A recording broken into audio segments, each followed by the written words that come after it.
Press the bell icon on the YouTube app to never miss a video from News Laundry. नमस्कार। आज हम बात करेंगे आशुतोष भारद्वाज, जो युवा और परिपक्व लेखक जिन्हें मैं एक साथ कह सकता हूं, उनकी नई पुस्तक पर। और वो पुस्तक इस मायने में महत्वपूर्ण है कि वो न केवल आपको देश के एक बहुत ही महत्वपूर्ण इलाके में, चाहे वो हम आंतरिक सुरक्षा की दृष्टि से कहें या प्राकृतिक संसाधनों की दृष्टि से कहें या सांस्कृतिक दृष्टि से कहें, उस इलाके में ले जाती है, बल्कि वो साहित्य की काफी एक परिपक्व रचना कही जा सकती है। मैं बात कर रहा हूं आशुतोष भारद्वाज की नई जो पुस्तक हार्पर कॉलिंस इंडिया ने छापी है और जिसका नाम है द डेथ स्क्रिप्ट। मैं आशुतोष से भी चाहूंगा कि जब मैं इस पुस्तक को दिखा रहा हूं तो वो अगर उनके पास इसकी एक कॉपी है तो दिखा सके। बहुत बहुत शुक्रिया आशुतोष हमारे साथ जुड़ने के लिए इस बातचीत में। तो डेथ स्क्रिप्ट जो है वो आशुतोष ने लिखी है और अभी अभी बाजार में उपलब्ध है, dreams and delusions in Naxal country. तो जैसा इसके नाम से ही हमें पता चलता है कि ये नक्सलवाद से प्रभावित जो इलाके हैं, नक्सल प्रभावित जो इलाके हैं, उनमें आपको ले जाती है। लेकिन हम दोनों ही पत्रकार के तौर पर जानते हैं कि वो प्राकृतिक संसाधनों से और आदिवासियों की एक अपनी उनकी जमीन है, वो आदिवासियों का घर है। तो बार बार उसे सिर्फ नक्सल प्रभावित इलाका ही न कहा जाए, बल्कि उसे आदिवासियों का घर भी कहा जाए। देश की एक बहुत महत्वपूर्ण आबादी जो है उसका अपना वो घर है। आशुतोष की ये किताब कई मायनों में, बहुत सारी किताबें क्योंकि लिखी गई हैं बस्तर में, अपने आप को अलग करती है। और वो अलग कैसे करती है हम इस बातचीत के दौरान पता करेंगे और आशुतोष से खुद जानेंगे। आशुतोष, सबसे पहले मैं जानना चाहता हूं कि आपकी किताब कितने लंबे वक्त में लिखी गई और इसकी निर्माण की जो प्रक्रिया है उसके बारे में दर्शकों को आप थोड़ा बताएं। देखिए, ये किताब बहुत बड़े वक्फे में लिखी गई है। 2011 से लेकर 2019 के अंत तक, 20 तक भी काम चला है। तो चूंकि आपने प्रक्रिया के बारे में पूछा, मैं थोड़ा सा बताऊं। 2011 में मुझे छत्तीसगढ़ भेजा गया अगस्त में, इंडियन एक्सप्रेस ने बतौर रिपोर्टर वहां पत्रकारिता करने के लिए। लेकिन एक महीने, 1.5 महीने के अंदर ही मैंने जिन चीजों का वहां साक्षात किया, मृत्यु, लहू, गोलियां चारों तरफ बिखरी पड़ी हैं, पोस्टमार्टम की रिपोर्ट्स हैं, लाइव डेड बॉडीज हैं आपके सामने, तो मुझे लगने लगा कि इस विराट सत्य को जो मैं देख रहा हूं वो सिर्फ न्यूज़पेपर की रिपोर्ट्स में उसमें ही समाहित नहीं रह पाएगा। उसके लिए मुझे कुछ और एक नई फॉर्म गढ़नी पड़ेगी, एक किताब लिखनी पड़ेगी। तो उसी जद्दोजहद में मैंने उसको लिखना शुरू किया। तो आप जैसा देखें, इसमें कई सारी डायरीज आती हैं। तो जो इसका पहला ड्राफ्ट लिखना शुरू किया मैंने, जो मेरे जेहन में था, एक रिपोर्टर की डायरी है। ये वो चीजें हैं जो उसकी खबरों में नहीं आ पा रही हैं। आप भी रिपोर्टर है, आप भी जानते हैं। लेकिन जो उसकी खबरों को इन्फॉर्म करती हैं, खबरों को सूचित करती हैं, खबरों को सींचती हैं, खबरों पर रोशनी डालती हैं। तो ये जो मेरा पहला प्रयास था वो डायरी का, कि मैं अपनी एक बैक एंड स्टोरी लिखूं, कि मैं एक तो चीज है जो मेरी फ्रंट लाइन खबर देख रहा है, फ्रंट पेज की खबर देख रहा है, और उसके साथ साथ लेकिन क्या चल रहा है, मैं और भी क्या देख रहा हूँ। तो पहला ड्राफ्ट ऐसे हुआ। लेकिन 1-1.5 साल के अंदर मुझे लगा कि ये डायरी ट्रेवलॉग का जो ड्राफ्ट है वो बहुत ही पर्सनल है, बहुत व्यक्तिगत है। इस ड्राफ्ट से या इस फॉर्म से मैं इस दृश्य की जो जो भीषणता है, जो विभीषिका है, उसको थाम नहीं पा रहा हूँ। ये बहुत करीब है मेरे। तो फिर मैंने नॉवल लिखना शुरू किया। हम जानते हैं कि उपन्यास, आपने खुद उपन्यास लिखा है, तो उपन्यास में क्या एक दूरी आ जाती है। आप एक डिस्टेंस से चीजों को देख सकते हैं, बरत सकते हैं, कई सारे किरदारों को अपनी आवाज में भी ला सकते हैं, उनको आवाज दे सकते हैं बोलने के लिए। आप विश्वास नहीं मानेंगे, मैंने करीब 2-2.5 साल तक उपन्यास लिखा और 40-50 हजार शब्द लिखे, और उसके यहाँ वहाँ मैंने एक्सट्रैक्ट्स भी पब्लिश कराए, साहित्य अकेडमी में सेमिनार में भी बोलने गया कि मैं उपन्यास लिख रहा हूँ, इत्यादि इत्यादि। लेकिन मुझे लगने लगा कि नहीं, ये उपन्यास में भी बात नहीं बन पाएगी इस जगह की, क्योंकि उपन्यास में क्या है, तथ्यात्मकता के साथ आप छेड़ सकते, तथ्यात्मकता का कोई महत्व नहीं है वहां। उपन्यास एक काल्पनिक सृष्टि भी रच सकता है पूरी तरह से। तो उस फिर ये फॉर्म निकली जो से आज आप देख रहे हैं, जिसको मैं कहता हूं कि ये एक औपन्यासिक नॉन फिक्शन है, औपन्यासिक अगल्प है, जिसमें मैं चीजों को एक उपन्यासकार की दृष्टि से, उन रिपोर्ट्स को, उन खबरों को, उन डायरी को बरतने की और उनको लिखने की कोशिश कर रहा हूँ। इस तरह से आपकी किताब जो भी व्यक्ति पढ़ेगा वो इस बात से अपने आप को रिलेट करेगा जो बात आप कह रहे हैं। और बहुत शुक्रिया इस बात की हमें के बारे में बताने, क्योंकि ये किताब में स्पष्ट होता है। ये जो द्वंद आपका है, जो आपने जिस तरह से उसके धागों को आपस में बुना है, वो साफ तौर पर ये बताता है हमें आशुतोष कि ये पुस्तक जो है वो एक काफी जद्दोजहद और आंतरिक जो मंथन के बाद निकली हुई रचना है, क्योंकि इस पुस्तक में जहां एक और आप बात कर रहे हैं कि आप वहां की सत्यता और वहां की जो स्थिति के बारे में, वहां पर जो चल रही है लड़ाई उसके बारे में बता रहे हैं, जो आंतरिक संघर्ष चल रहा है, जो पैरामिलिट्री फोर्सेस के बीच में, पुलिस एक उनके साथ है लेकिन माओवादियों के वो खिलाफ हैं, दूसरी ओर माओवादी हैं। तो इस संघर्ष को जहां आप दिखा रहे हैं, दूसरी ओर किताब में कई साहित्यिक थ्रेड्स निकल कर आते हैं। मैं आपसे जानना चाहता हूँ आशुतोष कि आप थोड़ा सा ये बताएं कि कैसे जब माओवादियों के गढ़ में आप गए और आपने उस वक्त क्या ऐसी वजह थी जो वहां आपको ले गई? मैंने तो पुस्तक पढ़ी है तो मुझे मालूम है, लेकिन दर्शकों में इसका दिलचस्पी जगाने के लिए, और जो वहां आपका 21 दिन का प्रवास है वो अपने आप में बड़ा एक सशक्त हिस्सा है पुस्तक का, उसके बारे में थोड़ा बताएं कि क्यों आप वहां पहुंच गए और जब आप वहां से रहे और वहां से निकले तो आप क्या हासिल लेकर निकले? देखिए हितेश, वो 21 दिन का प्रवास है, वो न सिर्फ इस किताब का बल्कि मेरे जीवन का भी बहुत महत्वपूर्ण अंग है। अब मैं पीछे मुड़कर देखता हूँ तो जैसा कि आप जानते हैं, वो 21 दिन का जो प्रवास, 23 दिन का, वो मेरे तीसरे साल में आता है, शायद बस्तर में। मैं पहले दिन नहीं पहुंच जाता हूं, मैं, आप भी जानते ही हैं। तो शुरुआत में आप जाते हैं, धीरे धीरे अंदर पहुंचना शुरू करते हैं और फिर आपको एक बड़े लंबे समय के लिए आपको एंट्री मिलती है कि आप वहां रह सकते हैं। तो ये मेरे लिए बड़ा दुर्लभ अनुभव था। दुर्लभ किस वजह से कि मैं पहली बार उस जीवन को इतने करीब से देख पाया। देखिए, जब आप जाते हैं अंदर तो आपके भीतर कई किस्म के पूर्वाग्रह होते हैं, आपको नहीं मालूम होता अंदर क्या है, आपको हर व्यक्ति नक्सली नजर आता है। लेकिन जब मैं उनके साथ रहा तो मुझे लगा कि इनके भीतर भी वही मानवीय द्वंद्व, संघर्ष, प्रेम, पीड़ाएं, कसक है जो कि मेरे भीतर है। मसलन मैंने एक जिक्र किया है, एक स्त्री गुरिल्ला है, वो पिछले 7-8 साल से एक टॉर्च को लिए जी रही है। और वो किसकी टॉर्च है? वो उसके किसी साथी कॉमरेड की टॉर्च थी, और पता नहीं कौन कॉमरेड, मतलब मुझे नहीं मालूम क्या संबंध रहा होगा उन दोनों के बीच। किसी साथी की टॉर्च थी जो कि किसी मुठभेड़ में मारा गया था। तो वो टॉर्च अंतिम निशानी बतौर वो रखे हुए है अपने पास। और आप देखें कि हम सोचते हैं कि ये जो माओवादी हैं या आतंकवादी इत्यादि, इनके भीतर तो संवेदनाएं होती नहीं है, लेकिन वो छोटी सी टॉर्च को अपने साथ लिए जी रही है कि कॉमरेड बुंदू की टॉर्च है ये। तो मुझे वहां मालूम हुआ कि ये जीवन भी उन्हीं मनुष्यों का जीवन है जिनको मैं अपने इर्द गिर्द देखता हूँ। सिर्फ इस वजह से कि उन्होंने हथियार उठा लिए हैं, वो कहीं कमतर मनुष्य या कहीं अलग मनुष्य नहीं हो गए हैं। तो आपने देखा होगा, अक्सर आपसे प्रश्न पूछते हैं, मुझसे भी लोग पूछते हैं कि नक्सली कौन होते हैं, नक्सली लोग कौन हैं? तो मैं कहता हूँ कि वे लोग भी वही हैं, वो उसी समाज का हिस्सा है जिस समाज से हम आ रहे हैं। मैं किताब हाथ में लेता हूँ। दूसरी बात ये भी मैं, क्योंकि आपने याद दिलाया जुड़ाव, जब मैंने लाल लकीर लिखा था और उसमें काफी एक ऐसे करेक्टर पैदा किए जिनमें आपस में मोहब्बत होती है, जी और जी। एक व्यक्ति जो अपनी प्रेमिका को छोड़कर अंदर माओवादियों के साथ जाकर मिल जाता है, तो वहां उसका भावनात्मक संबंध होने लगते हैं, प्रेम होने लगता है। तो लोगों को लगा ये फिल्मी कहानी है, तो फिल्मी कहानी वो इसलिए नहीं है क्योंकि वो, जैसे आपने अभी रेखांकित किया, कि वो तो वही लोग हैं जो हमारे बीच में से आए हैं। जी जी लेकिन जी। आशुतोष, मैं आपको आपसे जानना चाहता हूँ कि आपकी किताब में जब मैंने पूछा था हाउ इट इज डिफरेंट, तो मेरे पूछने का मतलब ये भी था कि जो आपने इतने सारे, आप युगों का आह्वान करते हैं, इतने सारे कैरेक्टर्स का आप आह्वान करते हैं, आप काफ्का को आप बुलाते हैं, आप रामायण का आप आह्वान करते हैं, आप शिव का आह्वान करते हैं, उसके बारे में थोड़ा बताइए कि क्या ये प्लानिंग थी इस किताब को थोड़ा डिफरेंट बनाया जाए, या ये परिपक्वता एक साहित्यकार के रूप में, क्योंकि आप एक समीक्षक भी हैं, पुस्तक समीक्षक भी हैं, तो बहुत सारा अध्ययन भी किया है, ये उसकी नैसर्गिक उपज है? हृदय, ये कोई प्लानिंग नहीं होती है। जब आप लिखने बैठते हैं तो जो आपके पास्ट इंप्रेशंस हैं, जो अतीत की स्मृतियां हैं, जो अनुभव हैं, खुद ब खुद आपके लिखे हुए शब्द को आलोकित करते चलते हैं।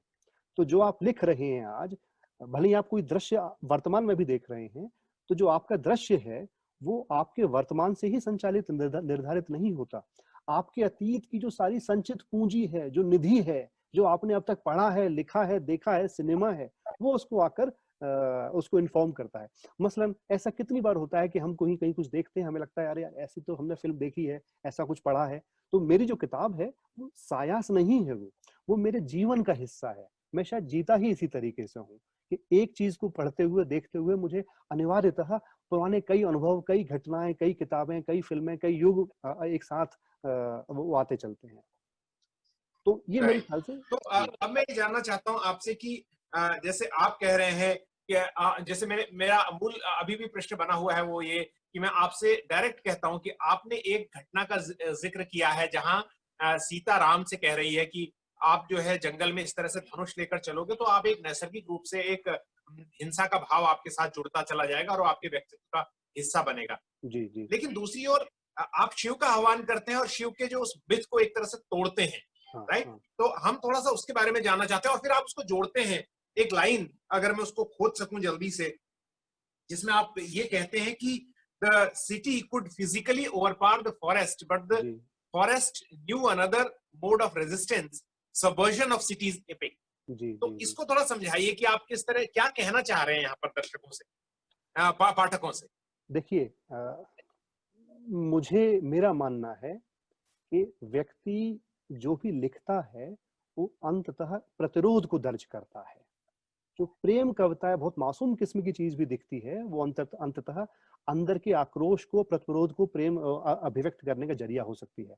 तो यहाँ जो मेरा अभिप्राय ये है कि जो इस समय इस युग की या इस आदिवासी इस समाज की समुदाय की जो कथाएं हैं, वो दरअसल उनके प्रतिरोध को जो वो शहर से करना चाहते हैं, उस प्रतिरोध को व्यक्त करने की कथाएं हैं। अब जहां मैंने शिव का उल्लेख किया है, तो आप देखें कि शिव की छवि हमारे यहाँ एक बहुत ही प्रेमी पत्नीव्रता पति के बतौर है। लेकिन समर्पित पति से, बहुत ही, हाँ, समर्पित पति। समर्पित पत्नीव्रता प्रति। तो जब लेकिन वो हाँ हाँ बस्तर में वो शिव आते हैं, तो बस्तर में हम शिव देखते हैं कि बस्तर का जो आदिवासी समुदाय है वो शिव की छवि एकदम उलट देता है। यहाँ शिव अपनी भतीजी पर उससे प्रेम कर बैठते हैं और उससे पार्वती को घर में छोड़कर उससे दूसरा व्यवहार रचा लेते हैं। तो इस तरह से बस्तर का जो समुदाय है वो शहर की संस्कृत की जो पारंपरिक कथाएं हैं, जो संस्कृत की जो हेजेमनी है, वो उसका प्रतिरोध कथा के तहत करता है। और हम जानते हैं कि लेखक के पास प्रतिरोध का एक ही तरीका होता है, वो है लिखना, अपनी अपनी कथाएं लिखना। तो ये बस्तर का प्रतिरोध करने का तरीका है, forms of resistance. Right right. और इस बात को इस तरह से भी कह सकते हैं कि जैसे ये कथाएं हमें जगह जगह बिखरी हुई डॉटेड अक्रॉस द स्पेक्ट्रम मिलती हैं। जी जैसे जी केरल की अब बात हम करते हैं तो वहां जिस महाबली को डेमन कहा जाता है, जी जिसका जी वध खुद करती हैं जी जी देवी, उसको वहां पर उसके साथ ओणम का त्योहार मनाते हैं। वो एक जी दिन के लिए जीवित होकर आता जी है और जी ओणम का जी त्योहार वहां के लोग मनाते हैं उसके साथ और एंजॉय करते हैं। तो ये अलग अलग, तो इससे ये भी पता चलता है कि भारत एक मोनोलिथिक हिस्सा नहीं है, कल्चरली बहुत डाइवर्स कतई। है। जी जी एक के हीरो, मैं आपसे पूछना चाहूंगा, क्या हम ये माने कि एक का हीरो दूसरे का विलन है? ये एक कॉमन बात है अगर पूरे मैं पूरे मदरबोर्ड को आप देखें। मैं इसको इस तरह से कहूंगा कि इस सभ्यता में हीरो और विलेन के कॉन्सेप्ट ही नहीं है, ये किरदार है राइट। केवल। मतलब हीरो विलेन भी तो हमने टर्म दिया है उसको, वो उन्हें न हाँ तो हीरो विलेन की तरह नहीं बरतते हैं। जब बस्तर में शिव की ऐसी छवि बनाई जाती है तो प्रयास ये नहीं है कि शिव को विलेन बना दिया जाए। वो शिव, जैसे हमारे नवधा भक्ति है, हम कई तरह से भक्ति कर सकते हैं, हम ईश्वर को अपना दास बना सकते हैं, उसका दास बन सकते हैं, उससे प्रेम भी कर सकते हैं। तो हीरो और विलन हमारे कंस्ट्रक्ट्स हैं। मेरे ख्याल से वो कथाएं उनको इस तरह से देखना भी नहीं चाहती हैं। आशुतोष, इसी बात से मैं एक और जो महत्वपूर्ण सवाल है जो छूट रहा है वहां की ओर जाना चाहता हूं। वो ये कि ये आंतरिक सुरक्षा का एक बहुत बड़ा मामला है। ये कोई छुपी हुई बात नहीं है। सरकार के बहुत सारे संसाधन, बहुत सारी वहां पर पैरामिलिट्री फोर्सेस, पुलिस वहां पर कई देश के कई हिस्सों में, झारखंड छत्तीसगढ़ में लड़ रही है। तो पहला सवाल, मेरे एक्चुअली दो सवाल है इसमें। पहला सवाल, आपने ये डिस्टिंक्शन भी किया है इसमें जो बहुत नुएंस डिस्टिंक्शन है कि किस तरह से झारखंड में जो माओवाद की लड़ाई चल रही है और जो बस्तर में लड़ाई चल रही है जिसे हेडक्वार्टर कहा जाता है, उनमें अंतर है। उस पर मैं थोड़ा जानना चाहता हूँ। क्या झारखंड बिल्कुल अराजक स्थिति पैदा हो गई है, वहां विचारधारा के लिए कोई जगह नहीं है? और कई बार ये भी कहा जाता है कि पुलिस जो है कई स्प्लिंटर ग्रुप्स को पैसा दे रही है ताकि आपस में लड़े। देखिए, बस्तर की जो लड़ाई है ना, उसके अभी भी जो शीर्षस्थ नेता हैं वो हैं जो आंध्रा और तेलुगु से आए हैं। और ये वो लोग हैं जो अरसे तक स्टूडेंट्स आंदोलन में, विद्यार्थी आंदोलन में तपे हुए हैं। तो उन्होंने कई सारी कुर्बानियां भी दी हैं, कई सारे त्याग भी किए हैं। तो इस वजह से बस्तर में अनुशासन भी है, विचारधारा भी है और क्रांति का जज्बा भी है। लेकिन अगर आप झारखंड और बिहार में देखें तो झारखंड बिहार में ढेर सारे जो स्प्लिंटर्स ग्रुप हम कहते हैं, वो दरअसल फिरौती और अगुवाई जैसे अवैध धंधों के अड्डे हैं। वो ये जो ग्रुप हैं, वो उस तरह से वो काम करते हैं। अब होना ये चाहिए था राइट। कायदे से कि सरकार को, झारखंड सरकार को इन लोगों को लेफ्ट ग्रुप में नहीं शामिल करना चाहिए था। देखिए इसको, देखिए ये गेम किस तरह खेला जाता है। झारखंड की सरकार इन सारे स्प्लिंटर्स ग्रुप को, जिसका इस विचारधारा से दूर दूर तक संबंध नहीं है, वो उसी बैंड और उसी अल्ट्रा लेफ्ट में जोड़कर देख लेती है। तो जनता की मानसिकता में और एमएचए को भेजी गई रिपोर्ट्स में सीपीआई माओवादी और एक छोटा सा गुमला या लातेहार में तुच्छा सा कोई कोई संगठन है, वो भी नक्सली के रूप में प्रस्तुत होता है। तो ये डिस्टिंक्शन सत्ता भी नहीं करती है, जनता भी नहीं करती है, मीडिया भी नहीं करती है, लेकिन डिस्टिंक्शन बहुत विराट है। पहला तो ये हो गया। दूसरा, आपने कहा था कि विचारधारा की जगह नहीं है। तो विचारधारा की लड़ाई तभी संभव है जब वैचारिक रूप से सशक्त नेता जुड़ेंगे। जब इस तरह के गुंडे, लुच्चे, लफंगे जो ऐसे अवैध धंधों में लिप्त है वो जुड़ जाएंगे, तो विचारधारा का स्पेस सिकुड़ता जाएगा, सिमटता जाएगा। ये झारखंड में हुआ है। एक सवाल यहाँ पर ये भी है ना, विचारधारा, हम बस्तर के लोगों को इतना विचारधारा के मामले में इतना साफ सुथरा कैसे माने, क्योंकि वहां पर भी जो विकृत रूप है उसका दिखाई देता है कि पहले जो कहते थे कि टारगेटेड काउंटर वायलेंस है, उसकी जगह अब हमें कई बार ऐसा दिखाई देता है कि वेंटन वायलेंस जिसे कहा जाता है, अराजक हिंसा कई बार होने लगती है और उसका कोई मतलब नहीं है। आपने खुद अपनी किताब में उस बात का जिक्र किया है। और जिस तरह से महेंद्र कर्मा की हत्या की गई, जगबंधु मांझी को मारा गया, जिसके लेकर सब्यसाची पांडा ने सवाल उठाए, उसके अलावा झीना हिकाका को जिस तरह से रोका गया अपने जगह में काम करने से, वो निर्वाचित एमएलए है और वही काम कर रहा था जिसकी बात माओवादी कहते हैं। तो माओवादियों के भीतर भी एक तरह से अराजकता की स्थिति बढ़ रही है। ये तो सही है अगर आप इससे इस तरह से देखेंगे तो। और सिर्फ यही क्यों, मैं तो कहूंगा जिस तरह से जन अदालत में गांव वालों को मारा जाता है पीट पीट कर, वो कोई विचारधारा, मुझे लगता नहीं कि कोई भी अच्छी विचारधारा, कितनी भी क्रांतिकारी विचारधारा होगी, वो उसका समर्थन करना चाहेगी। लेकिन दुर्भाग्यवश माओवादी इस चीज का समर्थन करते आए हैं। तो ये तो वैचारिक अंतर्विरोध है, ये मैं एकदम सहमत हूँ कि बस्तर में भी। और कई बार ये भी सुनने में आया, और कई बार इसके इसके परिणाम दस्तावेजी सबूत है माओवादियों के को एक दूसरे के को लिखी गई चिट्ठी के रूप में, अपने सीनियर कमांडर्स को लिखी गई चिट्ठी के रूप में, कि जो आपके कॉमरेड्स आपसे सहमत नहीं है उन्हीं को मार दिया गया या उन्हीं पर हमला कर दिया गया, उनको एक तरह से दरकिनार किया गया। तो आपको लगता है कि ये डिजेनरेशन पिछले 10 सालों में माओवादी संस्कृति में हुआ है? इसको मैं और थोड़ा सा कहूँ, जिसको आपने डीजेनरेशन कहा, ये जो विचारधारा से दूरी, ये पिछले 15-20 साल में जब से हिंसा पर बहुत जोर हुआ है। देखिए बस्तर के आंदोलन को आप लगभग 40 साल के 80 के शुरुआत में आते हैं, वो 2 फेज में देख सकते हैं। पहला फेज जहां वो जन निर्माण कर रहे हैं, जहां वो आदिवासी को लेकर आ रहे हैं, उनको अधिकारों के प्रति उनको सचेत कर रहे हैं। दूसरा फेज जहां वो भयानक हिंसा करते हैं, जब पुलिस को मार रहे हैं और आदिवासियों को जन अदालत के नाम पर मार रहे हैं। तो ये जो दूसरा फेज है, जो हिंसा वाला फेज, हम जानते हैं कि हिंसा वाले फेज में विघटन की संभावना है, विचलन की संभावना है, जनरेशन की संभावनाएं बनती चली जाती हैं। और जैसे जैसे आपके पास आप हथियार की ओर केंद्रित होते जाओगे, हथियार पर ही आप एकमात्र अपनी सत्ता आप उसको मान लोगे, तो आपका अपने आप पतन होना शुरू हो जाएगा। तो ये सही बात है कि बस्तर में भी वैचारिक पतन इस वजह से हो रहा है। और दूसरी बात, अगर हम दूसरे पक्ष की बात करें कि जवानों की स्थिति को आप कैसे देखते हैं, क्योंकि मैंने दिल्ली से कई बार लिखना भी पड़ा, पत्रकार जाते हैं कुछ जो काफी जाने माने नामी पत्रकार जाते हैं, और वो बस्तर में खड़े होकर बताते हैं कि वो हार्ट ऑफ जगदलपुर में खड़े होकर बताते हैं कि वो हार्ट ऑफ बस्तर में है और माओवाद के गढ़ में है, जबकि हमें पता है कि Jagdalpur is as safe and as vibrant as Delhi, right? तो और लेकिन जो जवानों की स्थिति है उन पर कभी कोई बात नहीं करते हैं। वह लोग भी जो माओवादियों को सबसे बड़ा खतरा कहते हैं, उनके लिए मलेरिया की क्या दिक्कत है, उनको अपने परिवार वालों के साथ कितना दिक्कत। तो आपने उसमें सबसे, मुझे बहुत अच्छा लगा पढ़ के, आपने उनके भत्तों का सवाल उठाया है उसमें, उनको स्टाइपेंड्स, उनके साथ एक्स्ट्रा जो पैसा मिलता है उन इलाकों में रहने का, फिर भी माओवादी वहां से निकलना चाहते हैं। आपको और हमारे जैसे पत्रकारों को माओवादियों, माफ कीजिए, जवानों के परिवारों से कई बार फोन भी आए कि भैया हमारे बच्चे को यहाँ से बाहर निकलवा दीजिए, क्योंकि उनको किसको अपना बच्चा अजीज नहीं होता है। तो जवानों की जो फ्लाइट है इस वक्त, इस बात के कि वो जांबाज हैं, लड़ रहे हैं, लेकिन उनकी फ्लाइट के बारे में आप क्या ऑब्जर्व कर पाए? देखिए, उनकी फ्लाइट के बारे में जो आपने कहा कि बात कम इसलिए होती है क्योंकि अगर हम जवानों की स्थिति पर बात करने लग जाएंगे तो ये सिक्योरिटी ऑपरेशन है सरकार के, वही प्रश्नांकित हो जाएंगे। आखिर सरकार इतनी सारी बटालियन क्यों झोंके जा रही है वहां? क्यों आखिर वहां जाकर हम लोग मतलब भारतीय सरकार क्यों वार्ता शुरू नहीं करती है? तो जवान की स्थिति तो बहुत विकट है। देखिए, जवान भी दो तरह के हैं। एक तो छत्तीसगढ़ का अपना है जिसको वहीं रहना है, उसका तो भी स्टेक है एक बार को, उसको तो भी कम से कम एक इमोशनल इन्वेस्टमेंट है, उसका भावनात्मक संवेदनात्मक लगाव है उस भूमि से। उसको लगता है कि अगर खाली अपने हो घर जाएगी, में है, सबसे बड़ी बात, वो अपने हाँ, घर में है। उनको लगता है कि खाली हो जाएगी तो कुछ बात बनेगी।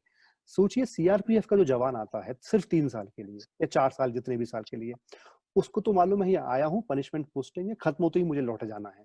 तो एक आधे अधूरे मन से, जब लगभग हमेशा जब आपका एक ही मन होता रहेगा कि मुझे लौटना है, आप कैसे लड़ाई लड़ी जाएगी?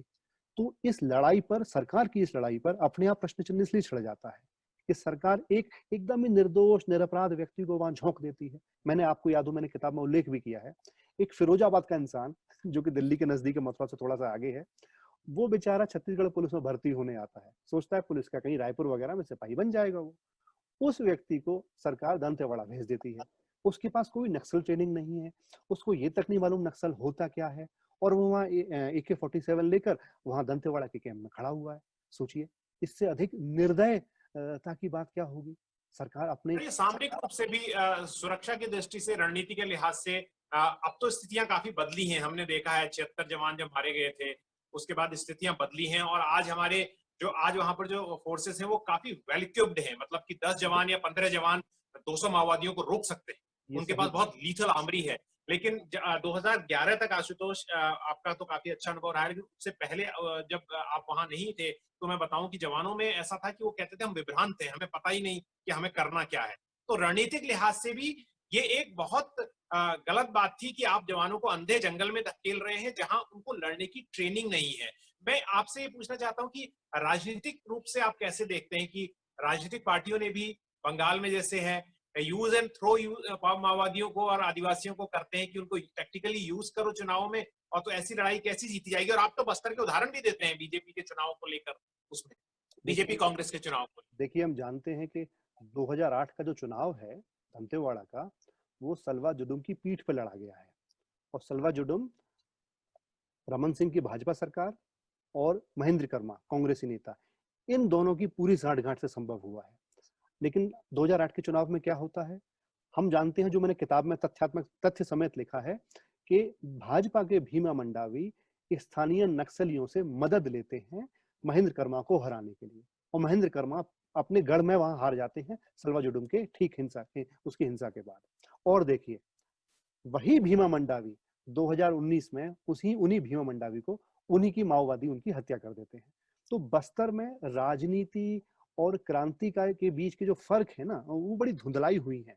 बस्तर बहुत ही फरेबी और बहुत ही धोखेबाज किस्म की लड़ाई है। कौन किसको प्रयोग कर रहा है ये कहना असंभव है, मुश्किल है एक बार को। दोनों ही पक्ष एक दूसरे को प्रयोग कर रहे हैं। एक सवाल मुझे याद आता है, जब उठाया था हमने आपकी पुस्तक पढ़ते हुए, मुझे बहुत सारी यादें ताजा हुई, इसलिए इस पुस्तक से मेरा एक और भी लगाव है। मैं दर्शकों, पाठकों से कहता हूं कि आप इसे जरूर पढ़ें, और जरूर इसलिए पढ़ें क्योंकि ये पुस्तक आपको कई दरवाजे आपके लिए सोच के खोलती है। It's not just a story of Bastar और story of a internal war, it's it goes much beyond that. तो उसमें मुझे याद आता है कि सरकार ने पॉलिसी चलाई, win heart and mind of people. यानी अगर आप किसी इलाके में जाते हैं तो वहां पर आदिवासियों को ये बात का एहसास कराएं कि हम यहाँ एक लड़ाई लड़ने आए हैं, आपके खिलाफ नहीं, आपको सहूलियत देने के लिए और आपके लिए अच्छी। तो इसलिए कहीं पर रेड करें और कुछ ना मिले तो वहां सिलाई मशीन दे दें, कपड़ा दे दें, इस तरह की। लेकिन इस सोच में और इस रणनीति में, आशुतोष, एक मूलतः एक त्रुटि है, और वो त्रुटि ये है कि ये काम नेताओं का है। नेता तो वहां जा नहीं रहे हैं, जी ये जी जी। काम उस आदमी से कह रहे हैं जिसको आपने अंधे जंगल में बंदूक लेके लड़ने के लिए धकेला है। तो यानी सरकार जो है, माफ कीजिए मैं थोड़ा सा इसको कॉन्टेक्स्ट सेट कर रहा हूं, सरकार जो है वो आ, उन लोगों के हाथ में, जिनके हाथ में बंदूक है, उन लोगों के हाथ में बातचीत का वो दे रही है। जबकि हम जानते हैं कि बस्तर के मैप में जहां जहां राजनीतिक पार्टियां मजबूत है, वहां वहां माओवादी कमजोर है। जी तो जी जी। राजनीतिक पार्टियां खुद जैसे एक बार 2013 में घुसी तो उन पर आक्रमण हो गया। तो आप देखते हैं कि नेताओं ने बहुत बहुत बहुत बड़ी राजनीतिक रूप से कमजोरी रही है ये। आपने भी दो बात कही है, मैं पहली बात का जवाब देता हूँ। जब आपने कहा कि कई सारे दरवाजे खोलती है, फिर उससे मैं इस वाले दरवाजे पाता हूँ जो आपने दूसरी बात कही अभी। आप देखें कि ये किताब अगर दरवाजे खोल पा रही है, आपने कहा विचार के दरवाजे खोलती है, तो वो शायद इसलिए भी कि इस किताब की चेतना में है। इस किताब को ये लगातार बोध है कि यह सिर्फ बस्तर की किताब नहीं है। यह बस्तर के आदिवासी और माओवादी और पुलिस के बीच जो संघर्ष चल रहा है, उसके ज़रिए ये मानव जीवन के कुछ बुनियादी कुछ प्रत्ययों को, कुछ बुनियादी सवालों को, उनको एक्सप्लोर करती है। ये प्रेम को, वासना को, पाप के अपराध बोध को आप देखें तो इस तरह से ये एक इंटेलेक्चुअल का, एक भारतीय लेखक का एक कन्फेशन भी है। आप देखें कि बार-बार वो ये कन्फेस कर रहा है कि क्या मैं जो काम कर रहा हूँ, क्या वो ठीक है? क्या उससे कुछ इनके लिए हो पाएगा? तो एक कन्फेशनल किताब भी है ये। अब हम आते हैं कि आपने जो दूसरी बात अभी कही कि ये जो राजनीतिक लोगों की जो रणनीति है, तो मुझे लगता है जो ये राजनीतिक शून्य छोड़ दिया गया वहां पर, हाँ, हाँ। उसने ही माओवाद को मजबूत किया। हाँ, एकदम सही बात है। ये तो मेरा बार-बार कहना है कि माओवाद या किसी भी अराजक आंदोलन की वजह ये नहीं होती कि सिर्फ गरीबी है, बल्कि वहाँ राजनीति और प्रशासन नहीं पहुँच पाया है। अगर किसी इलाके में राजनीति पहुँचेगी, प्रशासन पहुँचेगा, तो वहाँ के नागरिक, वो सबसे पहले संभावना बनती है कि स्थानीय विधायक या कलेक्टर या पार्षद या एसडीएम या एसडीओ के पास जाएगा। लेकिन जब कोई है ही नहीं, आपने इलाका छोड़ रखा है सरकार ने, तो इसलिए माओवादी का जो विकल्प है, वो ना ज़्यादा सुविधाजनक और सरल लगता है। आशुतोष, मैं आखिरी सवाल मेरा आपसे है और मैं चाहूंगा थोड़ा इसमें आप चाहे वक्त भी लें और लेकिन समझाएं हमारे दर्शकों को। आपकी जो पुस्तक का नाम है, और मैं एक बार फिर से दिखा दूं ये पुस्तक को, ये है डेथ स्क्रिप्ट, जी। Dreams and delusions of Naxal country. तो इसमें जो आपने डेथ को एक धागे के तौर पर लिया है, मृत्यु कथा सुनाने की बात कही है, लेकिन उम्मीद की बहुत सारी झलकियां इसमें दिखाई मुझे देती है, राइट? किस तरह से वो इतनी परेशानियों के बाद भी जीवित हैं और जिंदगी को का आलिंगन करना चाहते हैं। लेकिन आपको ये एक लेखक के दिमाग में, आप इस बात को भले ही न माने, लेकिन एक लेखक के दिमाग में हमेशा रहता है कि जो मैं लिख रहा हूँ उसको लोग पढ़ना चाहेंगे। और आजकल तो पब्लिशर, मैं बहुत प्रैक्टिकल सवाल पूछ रहा हूँ, आजकल पब्लिशर कहते हैं ब्रिंग अस सम हैप्पी स्टोरी, चाहे उनको वो 4 महीने बाजार में रहे किताब फिर गायब हो जाए, हैप्पी स्टोरी, हमें कुछ अच्छा वो चाहिए। तो कभी आपके पब्लिशर से, आपसे, एडिटर से बातचीत में ये बात आई कहीं कि हम बहुत एक ग्रिम कॉन्टेक्स्ट को, थीम को ले रहे हैं? और मैं मानता हूँ ये किताब सिर्फ ये नहीं है, मृत्यु कथा नहीं है, इसमें बहुत सारी और दूसरी चीजें, पर ये डर मैं कमर्शियल लिहाज से भी पूछ रहा हूँ, आज युवा लेखकों के सोच के लिए भी। तो आपने एक तरह से साहसिक कदम कहा जाएगा, इसमें आपको कहीं डर था इस बात का कि लोग शायद रिजेक्ट करेंगे, अरे डेथ स्क्रिप्ट क्यों पढ़े, हम तो हैप्पी स्क्रिप्ट पढ़ना चाहेंगे? देखिए, मेरे अंदर डर नहीं था कतई, और उसकी वजह ये है कि बतौर लेखक, बतौर मनुष्य और बतौर पाठक, मेरी घनघोर आस्था है जो बार-बार सही होती है, वह यह कि अगर कोई शब्द पूरी सत्यता के साथ, पूरी सघनता के साथ कागज पर उतरता है, तो वह कितने भी निराशाजनक, कितने भी मृत्यु के अवसाद को दर्ज करता हो, उसी शब्द के भीतर से ही उम्मीद की किरण फूटती है। अगर वह शब्द अपने कर्म के प्रति सच्चा और सघन और ईमानदार है तो, पहला बात। दूसरी बात, आप मृत्यु की बात करते हैं, लेकिन इसी मृत्यु से ही पुनर्जन्म होता है। आप ये देखें कि किताब का अंत किस जगह हो रहा है। किताब का अंत होता है कि एक व्यक्ति की 13वीं में जो नायक है, वो उसके मृत्यु भोज में खाना खाने गया है, और वहां आकर कहता हूँ, अपने आप कन्फेशन फिर से कन्फेस कर रहा है कि ये मृत्यु थी, मैं परिचित नहीं था, फिर भी मैं भोज में शामिल हो गया क्योंकि लोग चाहते थे कि मैं उसमें शामिल हो जाऊं। मैं किसी को नहीं पहचानता था। तो यहीं से उम्मीद की किरण निकलती है। सत्य हमेशा उम्मीद की ओर ले जाएगा। वो हमेशा आपकी चेतना का, अपनी समझ का, आपके बोध का, आपकी संवेदना का विस्तार करेगा और बेहतर मनुष्य बनाने में मदद करेगा। और आशुतोष की एक और किताब का मैं जिक्र भी कर दूं, जिस पर मैंने एक बहुत त्वरित टिप्पणी भी की थी, और वो है पितृवध, जिसमें आशुतोष एक बार फिर से जो इस बात को लाते हैं कि वध जो वर्ड है, जिसमें एक कानूनी जो उसको लेजिटिमेसी का भाव है, वध किसका किया जाता है, जिसको आप सोचते हैं कि इसको मारा जाना संविधान प्रदत्त है। तो वो भी बहुत पढ़ने वाली किताब है। अगर आप पहले डेथ स्क्रिप्ट पढ़ें, उसके बाद अगर आपको अच्छी लगे, और जो मुझे पूरा विश्वास है अच्छी लगेगी, पितृवध को भी पढ़ें। आशुतोष भारद्वाज को ट्विटर पर फॉलो करें, मैं इसलिए कह रहा हूँ क्योंकि ट्विटर आजकल एक बहुत जरूरी एक ऐसी चीज बन गया है। वो कभी कभी वहां पर आते हैं, और मुझे लगता है कि कभी कभी ही आना चाहिए इस तरह की माइक्रो वेबसाइट्स पर, बहुत महत्वपूर्ण के लिए। लेकिन आशुतोष, बहुत बहुत शुक्रिया आपकी किताब धन्यवाद। के लिए, आपको बहुत बहुत बधाई। और हम उम्मीद करते हैं कि जल्द ही आप इस तरह के सार्थक और बहुत ही गूढ़ परिपक्वता के साथ लिखित उपन्यासों को और लाते रहेंगे। बहुत बहुत शुक्रिया। मैं एक बात कह के खत्म करना चाहूंगा, आखिरी बात। मृत्यु जीवन का शायद सबसे विराट सत्य है। आप देखें कि तमाम दार्शनिक लेखक सिर्फ भारत के ही नहीं, बाहर के भी इसी सत्य से संवाद करने की प्रक्रिया में न जाने क्या क्या लिखते चले जाते हैं, जीते चले जाते हैं। इस किताब में खुद जो बनारस का चैप्टर है, आप वहां देखें, एक फिनलैंड की युवती आई है और वो क्या काम कर रही है कि विभिन्न संस्कृतियों में मृत्यु का अर्थ क्या होता है।